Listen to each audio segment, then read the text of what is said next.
मैं शपथ लेती हूँ कि विद्यार्थी मेरा धर्म है। मानवता की सेवा करना मेरा परम लक्ष्य है। राष्ट्र की उन्नति में मैं सदैव तत्पर रहूँगी। अपने कर्तव्य मार्ग पर आगे बढ़ते हुए एक स्वच्छ, सुंदर तथा भ्रष्टाचार मुक्त मैं भारत का निर्माण करूँगी। तो ये नोट्स मैं बनाता हूँ, ठीक है। क्लास नोट्स जो है क्लास में जो पढ़ाता हूँ उसका नोट्स दोनों सब्जेक्ट का, हिस्ट्री का भी बन रहा है और बायो का भी बन रहा है सारे नोट्स हैं। तो इसका मैं एक टेलीग्राम चैनल है हमारा, ठीक है, ज्ञापम के नाम से। हाँ, टेलीग्राम पे सारे नोट्स पड़े हुए हैं, ठीक। ये हार्ड कॉपी तो हमारे पास है, लेकिन टेलीग्राम चैनल पे डेली का डेली नोट्स मैं अपलोड कर देता हूँ। जो क्लास होता है तो वो अपलोड कर देता हूँ। तो वो टेलीग्राम चैनल आप जो है उसको ज्वाइन कर लेना और वहाँ से ज्ञापम जिस नाम से यूट्यूब चैनल है उसी नाम से है ज्ञापम, ठीक, GYAPM, इसी नाम से हमारा यूट्यूब चैनल है। और इसी नाम से जो है क्या है, टेलीग्राम चैनल भी है और व्हाट्सअप ग्रुप भी है। दोनों है, दोनों पे डालता हूँ। व्हाट्सअप ग्रुप, अगर मान लो कोई बच्चा वहाँ टेलीग्राम चैनल नहीं चलाता है, व्हाट्सअप तो आजकल सभी चलाते हैं, तो व्हाट्सअप ग्रुप पे भी है। तो ये आपको जो है लिंक भेज देंगे, व्हाट्सअप कर देना, मेरे नंबर पे व्हाट्सअप कर देना। मेरा नंबर है 9719059215, ये व्हाट्सअप नंबर है, ठीक है। इस पे व्हाट्सअप करके भेज देना और लिख देना अपना नाम और ज्ञापम और पीछे लगा देना, जिससे कि कन्फ्यूजन ना रहे। ज्ञापम में एक अपना पहचान है ना, तो ज्ञापम लिख दोगे पीछे तो पता चल जाएगा तुम लोग पढ़ने वाले हो हमारी संस्था से, ज्ञापम से। तो इसमें व्हाट्सअप कर देना, जिससे मैं लिंक भेज दूंगा, उससे जुड़ जाना। तो सारे नोट्स जो है मिल जाएंगे इस पर आपको। डेली का डेली मेहनत करता हूँ आप लोगों के लिए, नोट्स बनाता हूँ। और अब जब भी कभी मौका मिलेगा कभी, तो फिर इनको हम छपवा भी देंगे, मतलब PDF फॉर्म में, वैसे लिखित जो है हाथ से लिखा है तो इसको जो है अपना उससे अपना टाइपिंग करवा देंगे, ठीक है। तो अब हम लोग अध्ययन करेंगे जीव विज्ञान। जीव विज्ञान में इसमें भी जो है बहुत कुछ भूल चुके होंगे, तो आज हम लोग थोड़ा सा रिवाइज करा देते हैं, ठीक है, थोड़ा बहुत। फिर बाद में हम लोग अध्ययन करेंगे रेस्पिरेटरी सिस्टम का। आज हमारा जो अध्ययन होगा किस पे होगा, रेस्पिरेटरी सिस्टम पे, ठीक। तो उससे पहले हम लोग जो है थोड़ा सा जीव विज्ञान को एक फ्लैशबैक देते हैं, रिवीजन करते हैं। सबसे पहले हम लोगों ने यहाँ से शुरू किया था जीवन की उत्पत्ति से, ठीक। जीवन की उत्पत्ति के बाद में हमने देखा किस तरीके से कोशिका का निर्माण होता है। सेल जो कि कार्यात्मक इकाई ही किसी भी भौतिक जो है जीवन की कार्यात्मक इकाई क्या है, सेल है। और सेल अर्थात कोशिका, और जब कई कोशिकाओं का समूह हो जाता है तो उसको बोलते हैं ऊतक या टिश्यू बोलते हैं। तो टिश्यू का भी अध्ययन किया हम लोगों ने, सेल का अध्ययन किया। और कई सेल जब सम्मिलित हो जाते हैं तो एक अंग का निर्माण करते हैं, जिसको ऑर्गन्स बोलते हैं। जिसको क्या बोलते हैं, ऑर्गन्स बोलते हैं, अंग बोलते हैं। तो हम लोग अंगों का अध्ययन कर रहे थे अंग समूह के रूप में, ऑर्गन सिस्टम के रूप में। किस रूप में अध्ययन कर रहे थे। अभी हमारा टॉपिक जो अध्ययन का चल रहा है वो क्या है, ऑर्गन सिस्टम है, ऑर्गन सिस्टम है। तो ऑर्गन सिस्टम में हम लोगों ने क्या क्या अध्ययन कर लिया था। सबसे पहले हम लोगों ने स्केलेटन सिस्टम पढ़ा था। भाई इसी स्केलेटन सिस्टम पे ही तो हमारा ढांचा खड़ा है शरीर का, हड्डियों पे। तो सबसे पहले हमने यहीं से शुरू किया था, स्केलेटन सिस्टम, ठीक। स्केलेटन सिस्टम में हमने देखा था कि हमारे शरीर के जो स्केलेटन है वो दो भागों में बांटकर अध्ययन करते हैं। एक एपेंडिकुलर, एक क्या कहलाता है, एपेंडिकुलर और एक्सियल, एपेंडिकुलर और एक्सियल, ठीक। एपेंडिकुलर में हाथ पैर वाले जितनी हड्डियां हैं ये सब, ठीक है, ये सब आती हैं किसमें, एपेंडिकुलर में, ठीक। और जितने जो एक्सिस में होती हैं, जो अक्ष में रखी होती हैं, अर्थात रिब्स वाली हड्डियां, खोपड़ी वाली हड्डियां, ये किस में आती हैं, एक्सियल में आती हैं। तो इसमें हमने देखा था एपेंडिकुलर में 126 हड्डियां थी, सब रटा दिया था मैंने, पूरी हड्डियों को रटा दिया था। और एक्सियल में 80 हड्डियां आती हैं, ठीक। तो यहाँ ये अध्ययन कर लिया था हमने स्केलेटन सिस्टम में। और स्केलेटन सिस्टम के बाद में हमने पढ़ा था कौन सा, क्या कहते हैं उसको, नहीं, हाँ, वो तो खैर इसी में आ गया, बीमारियां वगैरह और जॉइंट्स वगैरह, ये सब हम लोग स्केलेटन सिस्टम से संबंधित था। इसके बाद में नर्वस सिस्टम, हाँ, इसके बाद में हम लोगों ने अध्ययन किया था नर्वस सिस्टम का, ठीक। तो नर्वस सिस्टम का अध्ययन किया था। नर्वस सिस्टम में हम लोगों ने देखा था कि हमारा जो ब्रेन है, हमारा जो शरीर का जो सारे सिस्टम है जो नियंत्रित होता है किससे होता है, ब्रेन से। और ब्रेन ये दो भाग होते हैं ब्रेन के, एक तो मुख्य है जो ब्रेन हाई है, जो ब्रेन है, और दूसरा सेकंड ब्रेन स्पाइनल कॉर्ड है। सेकंड ब्रेन कौन सा है, स्पाइनल कॉर्ड। तो ये इसका भी अध्ययन किया था। ब्रेन को हमने बताया था 3 भागों में बांटा जाता है, ठीक। अग्र ब्रेन या फिर जो है फोर ब्रेन, हाँ, फॉर ब्रेन और मिड ब्रेन और हिंड ब्रेन, और कौन सा, हिंड ब्रेन अर्थात पश्च ब्रेन।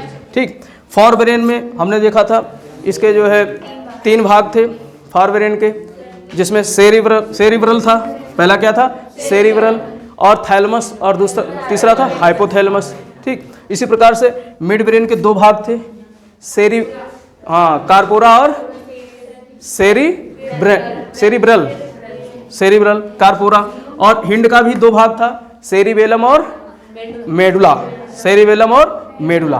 तो ये सब हम लोग अध्ययन कर लिए थे ब्रेन में। ठीक, स्पाइनल कॉर्ड जो मेडुला के निचले वाला, मेडुला से शुरू हो जाता है क्या, स्पाइनल कॉर्ड, जो किसमें है, हमारे रीढ़ की हड्डी में, जो किसमें है, रीढ़ की हड्डी। तो एक तरीके से प्रतिवर्ती क्रियाओं को मैंने बताया था, प्रतिवर्ती क्रियाएं, जैसे मान लो कहीं हम जो है गर्म तवा पे हाथ रख दें या कुछ इस तरीके से, ये घटनाएं कौन संकेत देती हैं, स्पाइनल कॉर्ड। तो ये सब हम लोगों ने अध्ययन कर लिया था नर्वस सिस्टम के अंतर्गत। ठीक, नर्वस सिस्टम के बाद में हम लोगों ने कौन सा सिस्टम पढ़ा था, डाइजेस्टिव सिस्टम।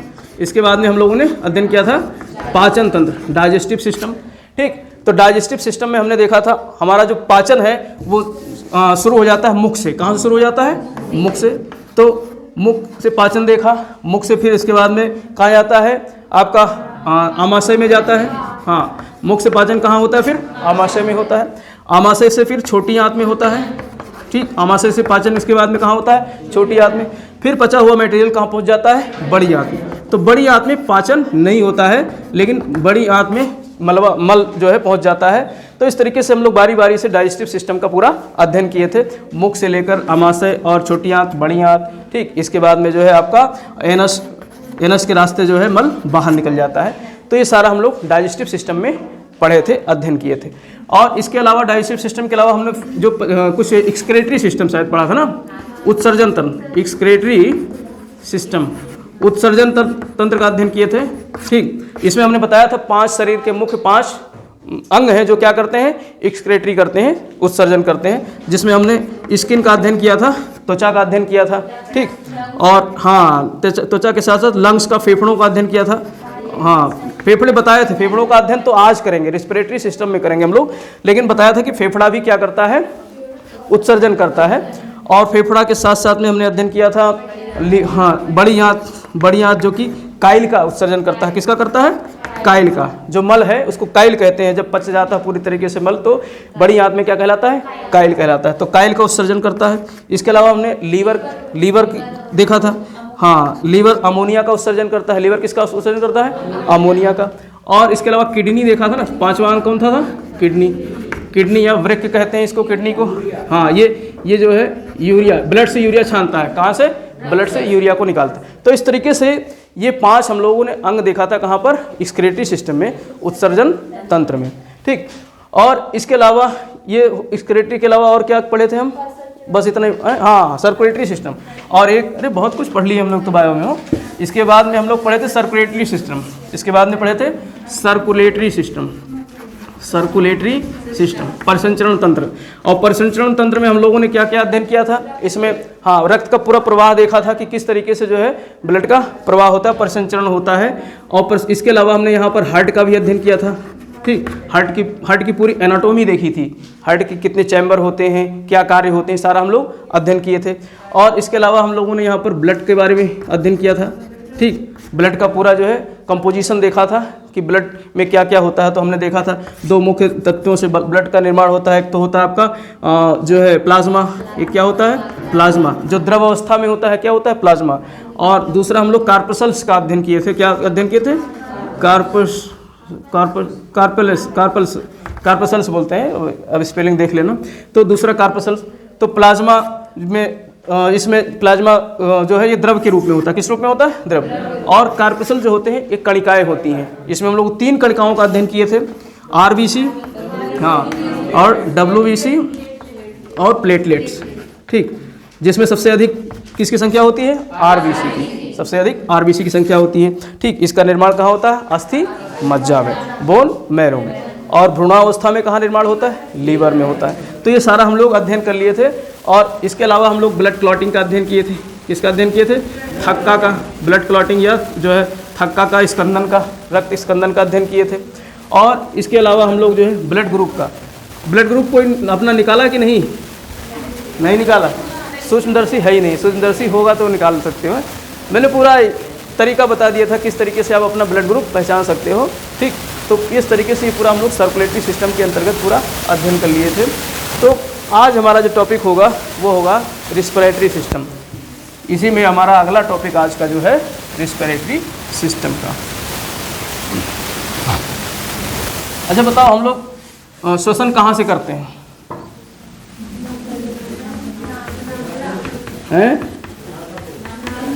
मुंह से नहीं करते हैं? मुंह से भी करते हैं, न नाक से करते हैं न मुंह से करते हैं। कहाँ से करते हैं? लंग्स से करते हैं, फेफड़े से करते हैं। अब ऐसे आएगा टिक लगाने के लिए तो आप नाक मुंह लगा के चली जाओगी, ठीक है। हम लोग श्वसन कहाँ से करते हैं? लंग्स से करते हैं, फेफड़े से करते हैं, ठीक। आपने देखा होगा कुछ ऐसे जीव हैं, जैसे जितने भी स्तनधारी हैं वो कहाँ से जो है श्वसन करते हैं?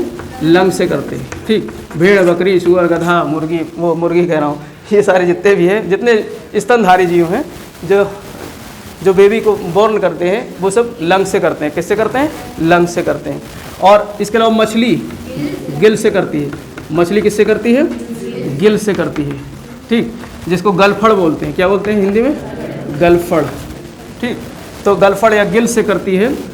और इसके अलावा मेढक ये इसके अलग अलग तरीके हैं। मेढक जब आपने देखा होगा, हाँ, जब वो उसमें तालाब में जब छोटे छोटे बच्चे काले काले से कूदते रहते हैं, तैरते रहते हैं, टेडपोल बोलते हैं। क्या बोलते हैं उसको?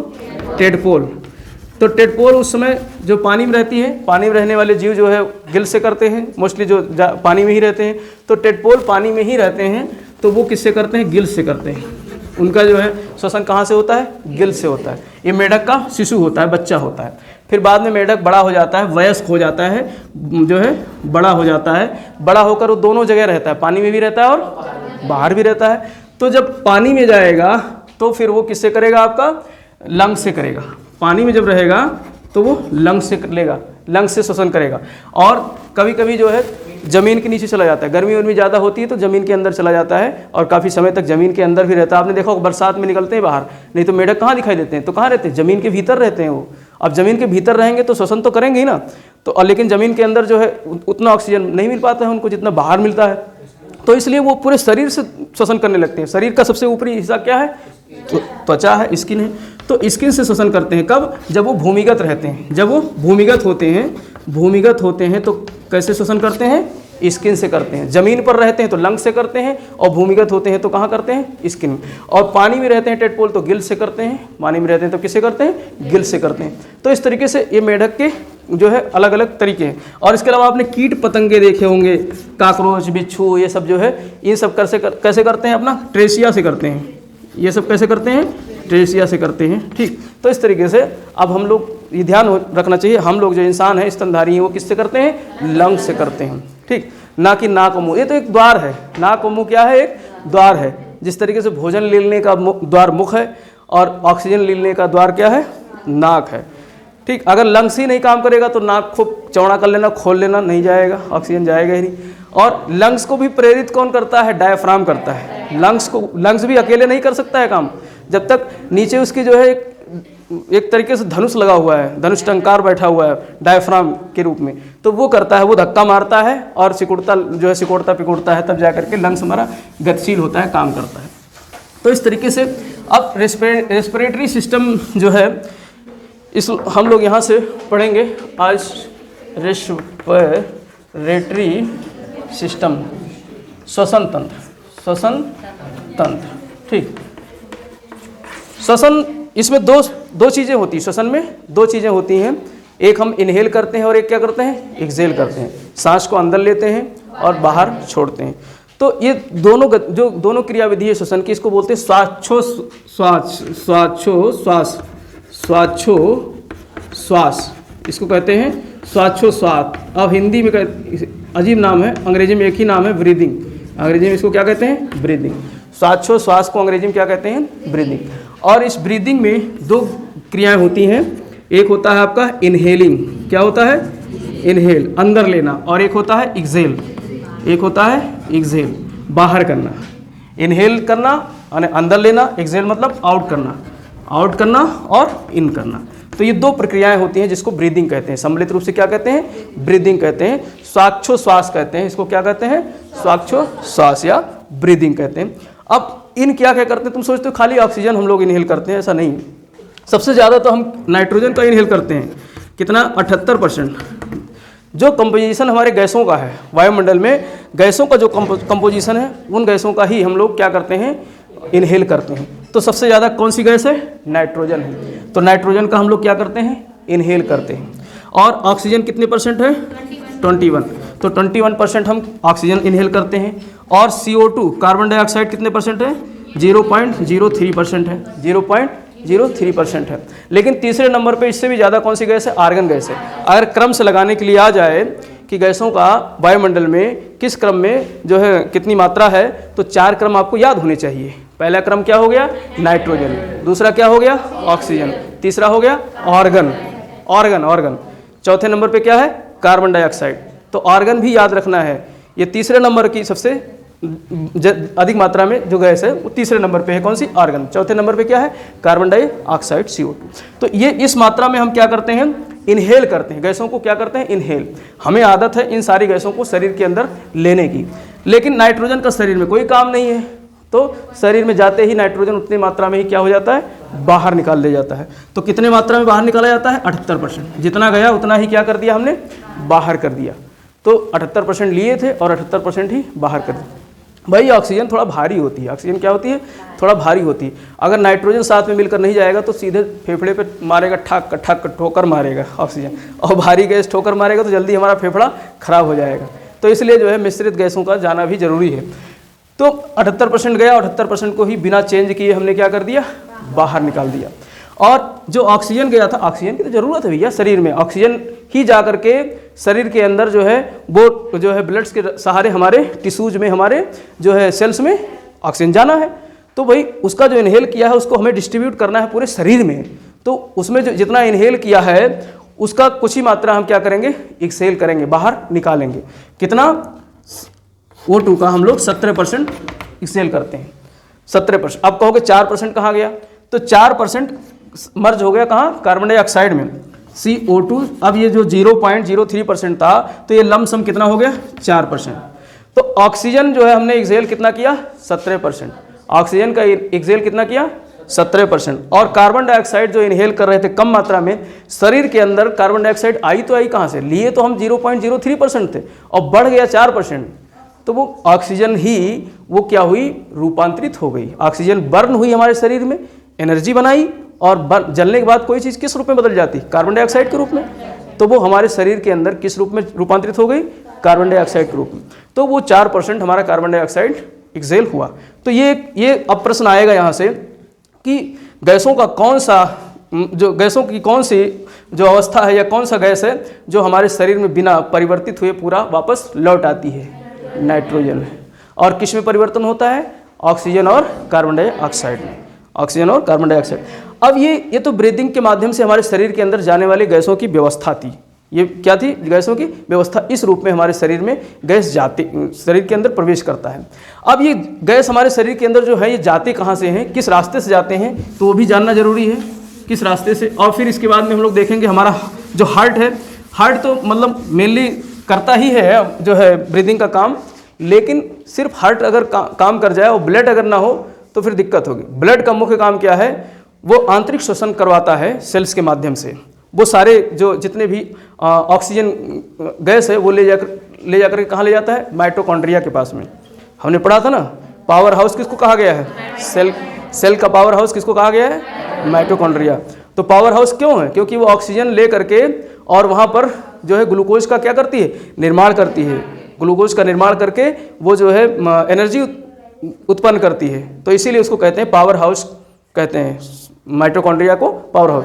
तो माइटोकॉन्ड्रिया जो है वो आंतरिक श्वसन करती है। वो शरीर के जो है अंदर जाकर कौन सी श्वसन करती है? आंतरिक। और जो हम देख रहे हैं हृदय तक का जो श्वसन है वो कैसा है? बाह्य श्वसन है। तो श्वसन को हम लोग जो है 2 भागों में बांट कर अंदर अध्ययन करते हैं, बाह्य श्वसन और आंतरिक श्वसन। यानी हमारे नासिका से गया हुआ हृदय तक का जो हार्ट कह रहा हूँ, लंग्स तक का जो हमारी यात्रा है गैसों की आने जाने की, वो क्या कहलाती है? बाह्य श्वसन। वो क्या कहलाती है? बाह्य श्वसन। और वहाँ से जो है ब्लड, और ब्लड में भी आरबीसी में भी क्या होता है, हीमोग्लोबिन। तो हीमोग्लोबिन के साथ में ऑक्सीजन जो है बैठ करके उस पर यात्रा करती है। हम लोग परिवहन तंत्र में पढ़े थे ना, सर्कुलेटरी सिस्टम में, कि हीमोग्लोबिन से जो है बैठ करके चिपक करके यात्रा करती है पूरे शरीर में, और शरीर में कोशिकाओं तक जाती है। और कोशिकाओं से जब वहाँ पर कोशिकाएं जो है उसके माइटोकॉन्ड्रिया जब वहाँ पर ऑक्सीजन ले करके और जो है गैस वो एनर्जी उत्पन्न करती है, तो उससे रिलीज होता है कार्बन डाइऑक्साइड गैस। फिर उसको कहता ला लो हमको दो, हम लेकर जा रहे हैं। फिर उसको वापस वहाँ से लेता है और कार्बन डाइऑक्साइड ला करके फिर कहाँ दे देता है, लंग्स को। इस बीच में एक कड़ी हमने देखा था हार्ट का। किसका अध्ययन किया था, हार्ट का। हार्ट में हमने देखा था हार्ट की तरफ से जितनी नसें जाती हैं उनको क्या बोलते हैं, आर्टरीज बोलते हैं। हार्ट की तरफ से जितनी नसें जाती हैं उसको बोलते हैं आर्टरीज, धमनियाँ बोलते हैं। धड़कन से याद रखो, धड़कन से धमनी, धड़कता क्या है, हृदय, हार्ट, दिल। तो दिल के धड़कन से रक्त प्रवाह होता है, उसको किसके माध्यम से होता है, धमनी के माध्यम से, आर्टरीज के माध्यम से। ठीक, और बाहर के अंगों से हार्ट की तरफ जो रक्त आता है वेंस के माध्यम से, सिरा के माध्यम से। सिर की तरफ आना है, हार्ट क्या हो गया, सिर हो गया, तो सिर की तरफ आना है तो सिरा में आएगा। तो इस तरीके से हमने पूरा अध्ययन किया था सर्कुलेटरी सिस्टम में। तो बीच में हार्ट का काम क्या होता है, वो ऑक्सीजन को पंप करता है। ऑक्सीजन किसके माध्यम से, ब्लड को पंप करेगा, कहेगा जा यहाँ से जा लंग्स के पास, और क्या लेके आ, ऑक्सीजन। तो ऑक्सीजन लेके, तो बीच में पंपिंग का काम हार्ट करता है। तो सब लोगों ने वहाँ अध्ययन कर लिया था, इसीलिए उसको पहले पढ़ा दिया था कि आपको यहाँ समझने में दिक्कत ना हो। तो रेस्पिरेटरी सिस्टम में हम लोग शुरुआत कहाँ से करेंगे कि इसका यात्रा कहाँ से प्रारंभ होती है। तो जो आपका आउटर या बाह्य श्वसन तंत्र है वो किन किन अंगों के माध्यम से होता है। तो सबसे पहले हम लोग चित्र के माध्यम से समझेंगे। ये हमारा जो है, आज तो कोमल आया नहीं है, तो आज नाक किसका बनाएं, चलो किसी का भी बना देते हैं। ये है नाक, ठीक। और इसके बाद में यहीं पर ट्रेसिया है, ये है आपका ट्रेसिया, ठीक। और ये दो भागों में बट गया, और ये आपका हो गया जो है एल्वेओली, ये हो गया आपका हार्ट, वो लंग्स। दो लंग्स होते हैं शरीर में, ठीक। तो ये मान लो रफली हमने लंग्स बना दिया, जो है लंग्स बना दिया। अब इसमें सबसे पहली बात तो एक चीज़, कुछ कॉमन चीज़ें हैं लंग्स के बारे में समझ लो। हमारा जो लंग्स होता है वो रिब्स में सुरक्षित होता है। हमने बताया था ना कि जो आपका जो रिब्स वाली हड्डियां हैं, स्टर्नम आगे है, स्टर्नम से जुड़ी हुई हैं रिब्स की हड्डियां, तो उसी में क्या है, लंग्स और हार्ट दोनों होते हैं। हार्ट हमारा जो है लंग्स के बीच में होता है, जो किधर किसका होता है, लेफ्ट साइड में, इधर साइड में किसका होता है। तो जब लेफ्ट साइड में हार्ट किसका होता है, तो बड़ा हार्ट, वो बड़ा लंग कौन सा होगा, राइट वाला। तो राइट साइड का लंग्स जो होता है हमारा क्या होता है, बड़ा होता है। लेकिन औसत अगर लंग्स की हम वजन की बात करें तो लगभग 1 किलो वजन का होता है। 1 किलो 100 ग्राम, 1 किलो 200 ग्राम वजन होता है किसका, एक लंग्स का जो है इतना लगभग वजन होता है, ठीक।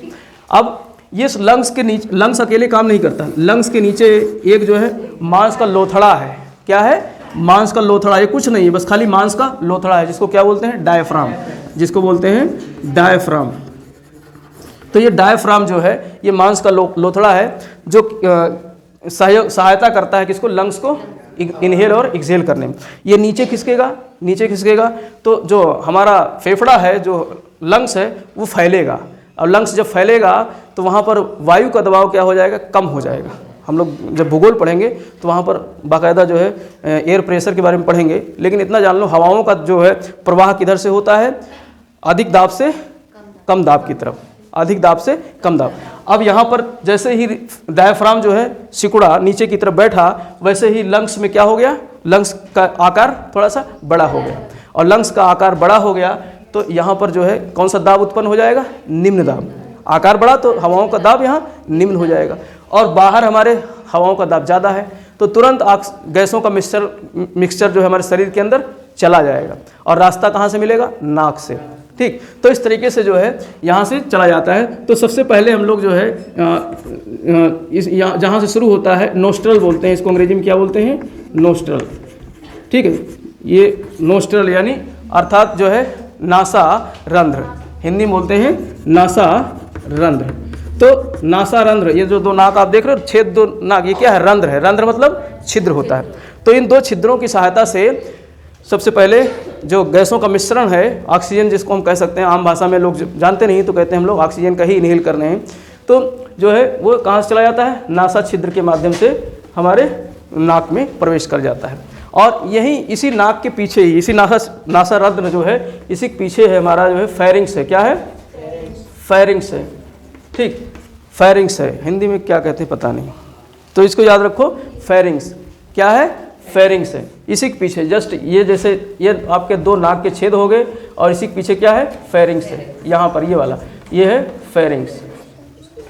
ठीक, तो फेरिंग्स से जो है सबसे पहले नोस्ट्रल में जाता है जो है गैसों का मिश्रण, फिर कहाँ पहुँचता है?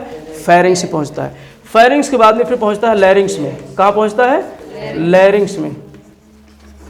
ठीक, फेरिंग्स के बाद में इसको जो है वॉइस बॉक्स भी कहते हैं। ये वाले जो घाटी आप देखते हैं, बहुत लोगों की उभरी रहती है, दिखाई देती है, हमारी नहीं उभरी, कुछ लोगों की उभरी रहती है घाटी, तो इसमें से हम लोग जब बोलते हैं तो यहीं से आवाज़ क्लियर होती बनती है। जैसे आप बोल रहे हैं ना, अभी जैसे ठोकने लगे तो आवाज़ कैसे हो जाएगी? दब जाएगी, ऐसे ऐसे ठोक रहे हैं ना, ये तो ये क्या है? ये है लैरिंग्स है। यहीं से हम गाना वाना गाते हैं हम लोग, इसी से गाना आवाज़ किससे बनाते हैं? इसीलिए इसको वॉइस बॉक्स भी कहते हैं। इसीलिए लैरिंग्स को क्या कहते हैं? Voice box. ठीक, तो यहाँ से आवाज़ उत्पन्न होती है लैरिंग्स से। तो लैरिंग्स में पहुँचता है और लैरिंग्स के बाद में पहुँचता है ट्रेसिया में। कहाँ पहुँचता है? ट्रेसिया में। लैरिंग्स के बाद में जो इस तरीके से संरचना दिख रही है, ये तो लैरिंग्स हो गया। ये क्या हो गया? लैरिंग्स हो गया, लैरिंग्स। और लैरिंग्स के बाद में ये है ट्रेसिया। ये क्या है? ट्रेसिया। ठीक, तो लैरिंग्स के बाद में कहाँ पहुँचता है? ट्रेसिया में। ठीक, लैरिंग्स के बाद में ट्रेसिया, एक क्रम से याद रखना। और ट्रेसिया के बाद में जो है ब्रोंकाई में। ठीक ठीक, ब्रोंकाई। ट्रेसिया के बाद में ब्रोंकाई। ये दो शाखाएं जो देख रहे हो ना, ये दो शाखाएं, ट्रेसिया ही जब दो शाखाओं में बढ़ जाती है, दोनों लंग्स की तरफ, दोनों लंग्स की तरफ जब ट्रेसिया बढ़ जाती है दो शाखाओं में, तो इसी कहते हैं क्या? ब्रोंकाई। इसी को क्या कहते हैं? ब्रोंकाई। इसी को कहते हैं ब्रोंकाई। ये दो शाखाएं जो ट्रेसिया की बढ़ गई, इसको क्या कहते हैं? ब्रोंकाई। और यही ब्रोंकाई कई शाखाओं में बढ़ जाती है। यही प्रत्येक लंग्स में ये ब्रोंकाई कई शाखाओं में, छोटी छोटी ब्रोंकाई में बढ़ जाती है, जिसको ब्रोंकायुलेस कहते हैं। क्या कहते हैं? ब्रोंकायुलेस कहते हैं।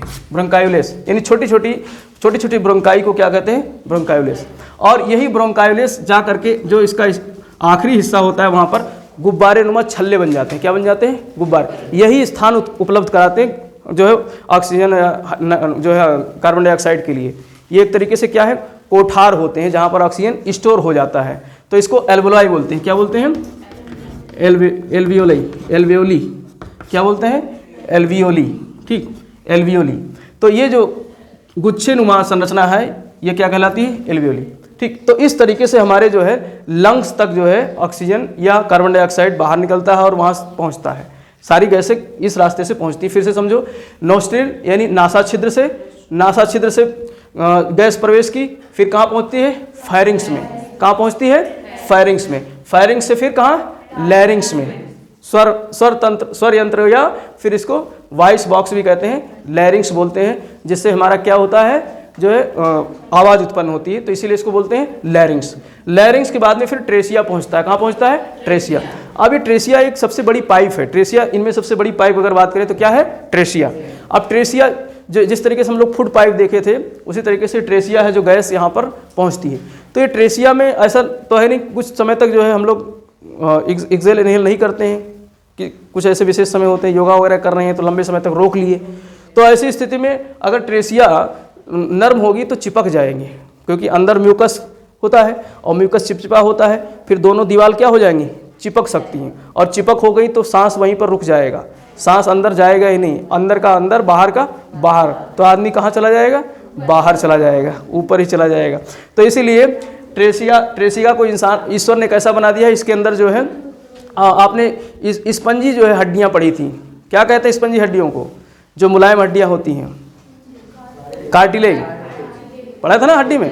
तो इसमें जो ये सी शेप की संरचना है, ये कैसी शेप की है? सी शेप की। तो सी शेप की संरचना ट्रेसिया में ईश्वर ने बना दिया है, इस तरीके से कार्टिलेज की, उपास्थियों की, जिसको उपास्थि कहते हैं ना, मुलायम हड्डियों को। तो उपास्थियों की संरचना, इसीलिए आपने देखा होगा जो चित्र बनाया जाता है उसमें इस तरीके से ट्रेसिया को बनाया जाता है जो सी शेप में, किस शेप में, सी शेप में, जो अंदर से रिंग्स हैं, अंदर से रिंग्स हैं, जो कि अगर जब उसमें वायु ना हो, गैस ना हो, तो एक दूसरे से उसकी दीवारें चिपके ना।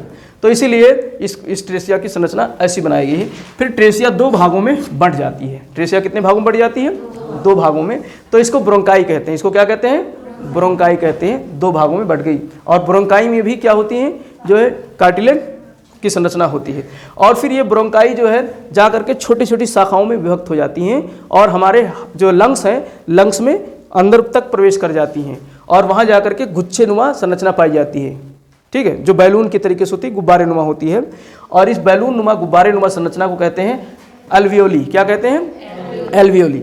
और इस एल्वियोली में ही जो है गैस स्टोर रहता है। तो अगर कभी प्रश्न आ जाए कि जो गैसें हैं हमारे शरीर के अंदर, जब हम इनहेल करते हैं या जो एक्सेल करते हैं, जो ब्लड है दूसरी जगह से लेकर आता है, तो कहाँ पर स्टोर होता है वो? एल्वियोली में। कहाँ पर? एल्वियोली में।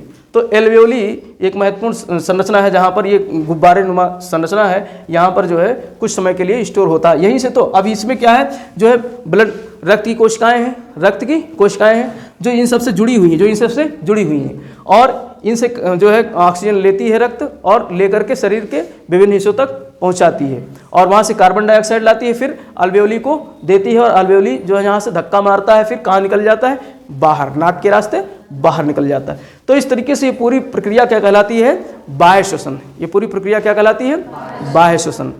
ठीक, तो ये बाह्य श्वसन की यात्रा कहाँ से शुरू हुई थी? डायफ्राम ने क्या किया? अब डायफ्राम मैंने बताया, डायफ्राम क्या करता है, ये नीचे बैठेगा। डायफ्राम इस तरीके से जो है नीचे की तरफ दबेगा, तो नीचे की तरफ दबेगा तो हमारे जो लंग्स हैं वो फैलते हैं, लंग्स फैलते हैं। तो लंग्स फैलेंगे तो यहाँ पर जो इसकी एल्वेओली है, एल्वेओली के गुब्बारे जो है फूल जाएंगे। अब उसमें स्पेस हो जाएगा, स्पेस ज़्यादा हो जाएगा, जगह ज़्यादा हो जाएगी, चाहे उसको निम्न दाब कह सकते हो। तो वो निम्न दाब होगा तो बाहर के उच्च दाब से हवाएं हमारे नाक के रास्ते और इन रास्तों से घुसते हुए पहुंच जाएंगे कहाँ? लंग्स में, जो है फेफड़े में। और फेफड़ा जो है आपको, फेफड़े में एल्वेओली जो है वो किसको दे देगा? ब्लड को। ब्लड में भी किसको? आरबीसी। आरबीसी में भी किसको? हीमोग्लोबिन। तो हीमोग्लोबिन ले करके उस ऑक्सीजन को किसके पास ले जाएगा? हार्ट के पास। यहाँ पर हमारा प्यारा सा क्या है? हार्ट है। और यहाँ से जो है एक क्या आई होगी? वीन आई होगी, वेन जिसको कहते हैं ना, वेन। दूसरे हिस्से से वेन आती है, वैन नहीं, वैन कह सकते हो, सिरा, वैन नहीं, वेन। तो वेन आई होगी और इसको कौन सा वेन कहते हैं? पल्मोनरी। कौन सा वेन? पल्मोनरी।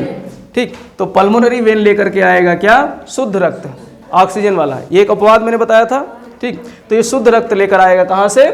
एल्वेओली से। एल्वेओली से लेकर आएगा हार्ट के पास और हार्ट जो है पंप मारेगा और ये जो है एओर्टा के माध्यम से बाहर निकाल देगा। किसके माध्यम से? एओर्टा। ये सब हम लोगों ने अध्ययन कर लिया था परिसंचरण तंत्र में, किस तरीके से एओर्टा से जो है रक्त परिसंचरण तंत्र करता है। तो इस तरीके से ये तो हमारा क्या हो गया, जो है बाह्य श्वसन। और आंतरिक श्वसन जो होता है उसकी यात्रा अब यहाँ से शुरू होती है। ये तो साफ ही हो गया। उसकी यात्रा अब यहाँ से शुरू होगी। ये हमारा जो है दोनों लंग्स हैं, यहाँ से शुरू होती है। ब्लड जो HB है, इसको हम HB लिख सकते हैं ना, हीमोग्लोबिन। हीमोग्लोबिन जो है अपने साथ लेकर जाएगा ऑक्सीजन और कहाँ तक ले जाएगा? सेल्स में। कहाँ तक? सेल्स में। और सेल्स में ले जा करके सेल्स जो है यहाँ पर 2 जगह सेल्स में जाएगा। सेल्स हमने जब पढ़ाया था तो सेल के कई ऑर्गन्स थे, इसके कई क्या थे? सेल के अंग थे, कोशिकाओं के कौन अंग थे, जिसमें 2 अंग काम करते हैं यहाँ पर। एक तो आपका प्रोटोप्लाज्म, एक क्या? प्रोटोप्लाज्म। प्रोटोप्लाज्म। ठीक, प्रोटोप्लाज्म में जो है बिना ऑक्सीजन का श्वसन होता है। प्रोटोप्लाज्म में बिना ऑक्सीजन का श्वसन होता है, तो इसको बोलते हैं अनाक्षीकरण। इसको क्या बोलते हैं?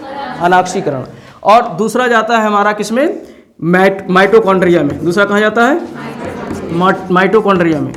तो माइटोकॉन्ड्रिया में श्वसन होता है ऑक्सीजन की सहायता से। यहाँ श्वसन कैसे होता है? ऑक्सीजन की सहायता से। तो इसको ऑक्सी श्वसन बोलते हैं। इसको क्या बोलते हैं? ऑक्सी श्वसन। तो इस तरीके से आंतरिक श्वसन हम लोग पूरा अच्छी तरीके से कल अध्ययन करेंगे। इसको एक बार फिर से रिवाइज करो जिससे ये याद हो जाए। ठीक, इसमें हम लोग देखें, सबसे पहले हम लोग कंपोजिशन देखा, कौन कौन चीज़ें हमारे शरीर के अंदर जाती हैं। तो कौन कौन सी गैसें जाती हैं? नाइट्रोजन। कितनी मात्रा में जाती हैं? 78%। और इसके बाद में ऑक्सीजन कितना परसेंट, 21%। और इसके बाद में कार्बन डाइऑक्साइड कितने परसेंट में, 0.03%। और एक्सेल कितना करते हैं हम लोग, नाइट्रोजन पूरा ही करते हैं, 78% नाइट्रोजन। और ऑक्सीजन कितना करते हैं, 17%, कम हो जाता है, 4% कम हो जाता है। वो 4% कहाँ एडजस्ट होता है, CO2 में। तो CO2 कितना हम लोग एक्सेल करते हैं, 4%, 4.6% है समथिंग जो है, राउंड फिगर में आप 4% याद रखो। तो 4% हम लोग एक्सेल कर देते हैं, क्या, कार्बन डाइऑक्साइड। और ये सारी गैसें कहाँ से, किस रास्ते से जाती हैं, कौन कौन से रास्ते से जाती हैं, तो सबसे पहले नोस्ट्रिल से जाती है। कहाँ से जाती है, नोस्ट्रिल से, नासा छिद्र से, इसको बोलते हैं नोस्ट्रिल या नासा छिद्र। फिर इसके बाद में क्या है, फेरिंग्स है। फिर क्या है, फेरिंग्स। फिर इसके बाद में लैरिंग्स है। फिर इसके बाद में ट्रेसिया है। और ट्रेसिया 2 भागों में बट गई तो क्या कहलाती है, ब्रोंकाई। और ब्रोंकाई कई शाखाओं में, छोटी छोटी शाखाओं में बढ़ गई तो क्या कहलाती है, ब्रोंकायोलिस। क्या कहलाती है, ब्रोंकायोलिस। और ये ब्रोंकायोलिस जो है, इसकी आखिरी जो भाग होता है जहाँ खत्म होता है ब्रोंकायोलिस, वो किस रूप में बदल जाती है, गुब्बारों की आकृति में। ठीक, ये गुब्बारे क्या कहलाते हैं, एल्वेओली। क्या कहलाती है, एल्वेओली। तो इस एल्वेओली में ही जा करके हमारे गैस क्या होते हैं, स्टोर होते हैं। अब इसको प्रोनाउंसिएशन अपने हिसाब से कर लेना, आसो मत, ठीक है, अपने अपने हिसाब से एल्वेओली कहते हैं, जो भी कहते हैं, ठीक, स्पेलिंग तो यही है। तो इस तरीके से ये जो है हमारे शरीर के अंदर स्टोर हो जाता है एल्वेओली में। और एल्वेओली से फिर कहाँ जाता है, हीमोग्लोबिन की सहायता से रक्त, हाँ, जो है कोशिकाओं में, टिश्यूज में। और टिश्यूज और कोशिकाएं क्या करती हैं, आंतरिक श्वसन करती हैं। कोशिकाएं या टिश्यूज क्या करती हैं, आंतरिक श्वसन करती हैं। अब यहीं पर एक चीज़ और समझ लो, यहाँ पर जो है हम लोग देखते हैं, खाना भी खाते हैं। अभी भाई मुंह से खाना खा रहे हैं और मुंह और नाक के छेद दोनों जाकर एक जगह मिल जाते हैं, दोनों एक जगह मिल जाते हैं। तो कभी कभी आपने देखा होगा, खाना खाते समय अगर बात करने लगे, बोलने लगे तो हिचकी आ जाती है। खाना जो है गलती से कहाँ पहुँच जाता है, श्वास नली में चला जाता है, तो उसकी वजह से हिचकी आ जाती है। तो क्यों आती है, थोड़ा सा इस पर भी हम लोग अध्ययन कर लेते हैं। देखो यहाँ से जब एक तो इधर के लिए चला गया है फूड पाइप, क्या चला गया है, फूड पाइप। हाँ, श्वास नली आगे है, श्वास नली कहाँ है, आगे है, और इसी के पीछे क्या है, फूड पाइप है, ठीक है, जिसको आहार नाल बोलते हैं, तो वो पीछे चला गया है। अब यहीं पर एक जो है, एक आपका एक रास्ता जो है बंद करने का, एक वो लगा हुआ है, एक तरीके से वाल्व कह सकते हो, या एक जो है क्या कहते हैं इसको बंद करने के लिए, तो इसको बोलते हैं इपीग्लोटिस। इसको क्या बोलते हैं, इपीग्लोटिस। तो इपीग्लोटिस नामक एक यहाँ पर लगा हुआ है आपका बंद करने वाला एक वाल्व लगा हुआ है, इपीग्लोटिस। और ये इपीग्लोटिस, इसको पता है कि जब हम ऑक्सीजन ले रहे हैं तो वो खोल देगा कौन सा रास्ता, ये वाला, और सीधे चला जाएगा। और जब भोजन ले रहे होंगे तो ये क्या, इस पर बंद हो जाएगा और भोजन कहाँ चला जाएगा, फूड पाइप में। लेकिन कभी कभी क्या होता है कि फूड पाइप में ना जाकर के भोजन के दाने कहाँ चले जाते हैं, इसमें। अब इस सबको नियंत्रित कौन करता है, ब्रेन करता है ना। इस सबको नियंत्रित कौन करता है, ब्रेन। और ये कौन सी क्रिया है, अनैच्छिक क्रिया है, जो हमारे इच्छा से नहीं चलती है। ये शरीर अपने हिसाब से फंक्शन करता है, जो हमारे कंट्रोल में नहीं है। अब ये भाई हम तो उस इपीग्लोटिस से हम थोड़े नहीं कहते कि हम खाना खा रहे हैं, अरे बंद कर, अब जो है ये वाल्व बंद कर दे, इधर नहीं जाना चाहिए, नहीं तो गैस उसमें चला जाएगा तो आदमी मर भी सकता है। अब उस समय हम पता चला किसी की यादों में खोए हुए हैं हम, ठीक है, और खाना खा रहे हैं, और अचानक इसको इपीग्लोटिस को आदेश नहीं दिया ब्रेन ने। और ब्रेन में भी कौन सा, मेडुला, आप लोग एटा का अध्ययन किए थे हम लोग। तो मेडुला क्या करता है, अनैच्छिक क्रियाओं को नियंत्रित करता है, उनको आदेश देता है। अब मेडुला कंफ्यूज हो गया, वो कह रहा है तो सिर्फ कहीं जो है दूसरी जगह व्यस्त हो गया, ये खाना खा रहा है और कहीं दूसरी जगह व्यस्त हो। मेडुला को ध्यान पता ही नहीं चलता है कि आदमी क्या करने वाला है।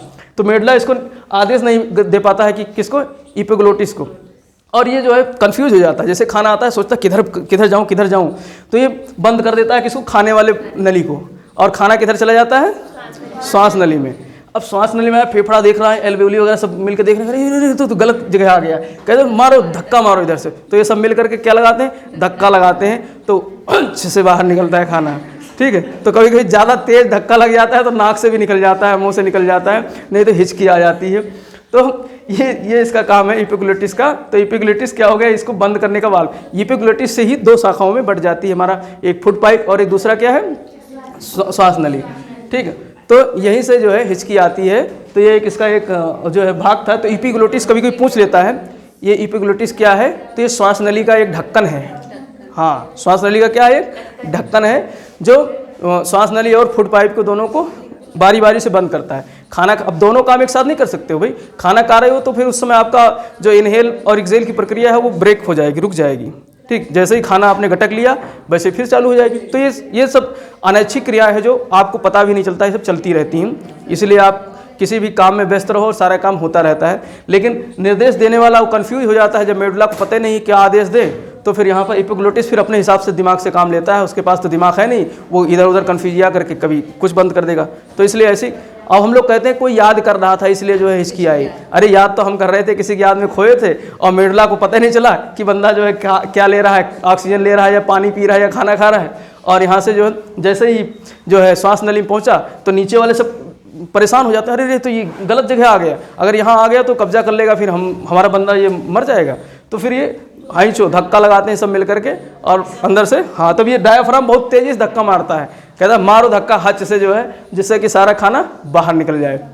तो फिर जब पानी पी लेते हैं तो थोड़ा सा राहत मिलती है ना, पानी पीने के बाद में वो साफ़ हो जाता है जो भी इस नली में फंसा हुआ मटेरियल। तो इस तरीके से एपिग्लोटिस का काम है, ये एपिग्लोटिस इसको बोलते हैं, जो क्या काम करता है, इसको ढक्कन का काम करता है, बंद करने का काम करता है, फुट पाइप को और श्वास नली को बंद करता है। ठीक, कल हम लोग आंतरिक श्वसन का अध्ययन करेंगे।